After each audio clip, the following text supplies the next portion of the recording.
Hello दोस्तों, मैं educator Ajit Singh Rathore.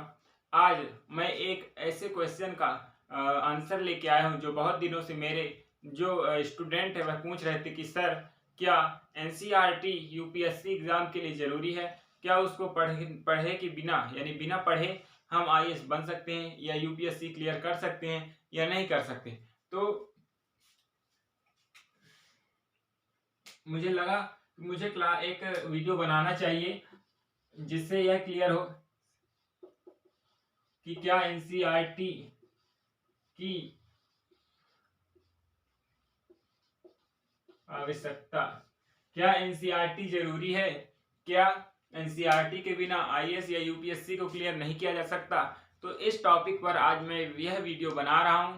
तो अगर आपको भी कंफ्यूजन है कि एनसीईआरटी जरूरी है या नहीं, कि एनसीईआरटी पढ़े बिना आईएएस या यूपीएससी क्लियर कर पाएंगे या नहीं, क्या एनसीईआरटी पढ़कर ही यूपीएससी बना जा सकता है, क्या एनसीईआरटी पढ़ने के बाद निश्चित रूप से हम आईएएस बन सकते हैं, तो इन सभी विभिन्न उभरते हुए आपके जो कंफ्यूजन आपके दिमाग में क्रिएट करते हैं, इन सभी का आंसर लेके आया हूं।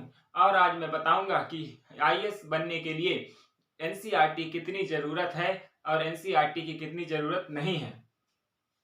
एनसीईआरटी का मतलब क्या है ये समझो।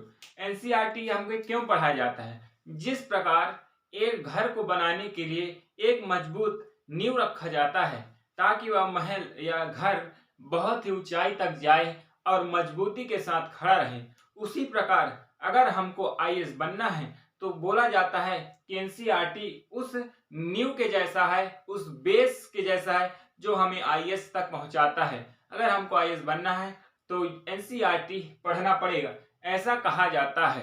लेकिन एक पॉइंट और है इसमें। पहला, एनसीईआरटी हमें देता क्या है ये समझो। तो पहला, एनसीईआरटी समझ। दूसरा,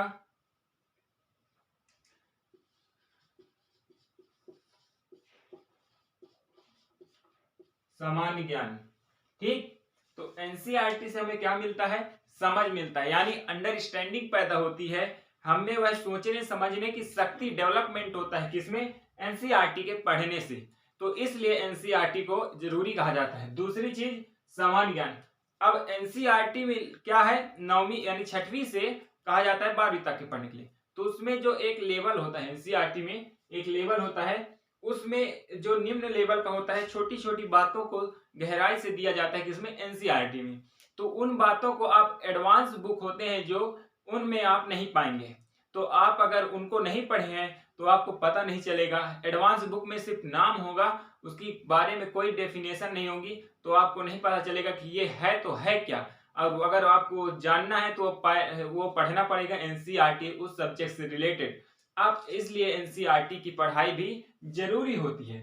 ठीक, अब ये याद रखना कि अगर आप एनसीईआरटी पढ़ रहे हैं लेकिन आप उसको समझ नहीं रहे हैं, सिर्फ पढ़ने का काम कर रहे हैं, पढ़ने का काम कर रहे हैं, तो इससे भी आपको कोई बेनिफिट नहीं मिलने वाला।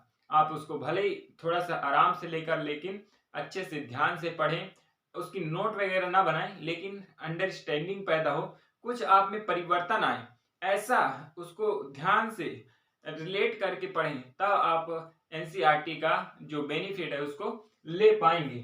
ठीक, तो एनसीईआरटी एक समझ पैदा करती है, वह हमको जनरल नॉलेज प्रदान करती है। और तीसरा, मोस्ट इंपॉर्टेंट, यह हमें एग्जाम परीक्षा पास करने में सहायक।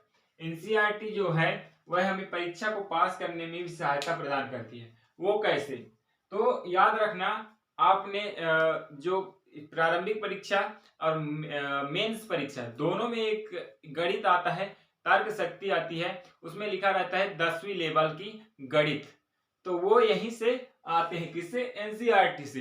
तो अगर आपने अच्छे से एनसीईआरटी को पढ़ा है तो आपको उसके बेनिफिट जरूर मिलेगा, आप उसको जरूर माइंड में बैठा पाएंगे और आप अच्छे से एग्जाम को क्लियर कर पाएंगे। तो कहा जा सके ये कहा जाए तो कि एनसीईआरटी को पढ़े बिना आप आईएएस नहीं बन सकते, यूपीएससी नहीं क्लियर कर सकते, यह बिल्कुल सही है। लेकिन यह भी 100% सही है कि हर कोई एनसीईआरटी बुक पढ़ के आईएएस या यूपीएससी क्लियर नहीं कर सकता। पढ़ने से कुछ नहीं होता, अंडरस्टैंडिंग आना चाहिए, आपको समझ पैदा करना चाहिए। ठीक, ये हो गए एनसीईआरटी की आवश्यकता, एनसीईआरटी की जरूरत। एनसीईआरटी जरूरी है या नहीं, इस पर मैंने आपको एक क्लियर डेफिनेशन डिक्लेरेशन दिया है। अब आपको अगर इससे रिलेटेड कोई जरूरी जानकारी चाहिए तो आप जरूर कमेंट करके बताएं, मैं उस पर भी एक वीडियो बनाऊंगा। तब तक के लिए थैंक यू, जय हिंद।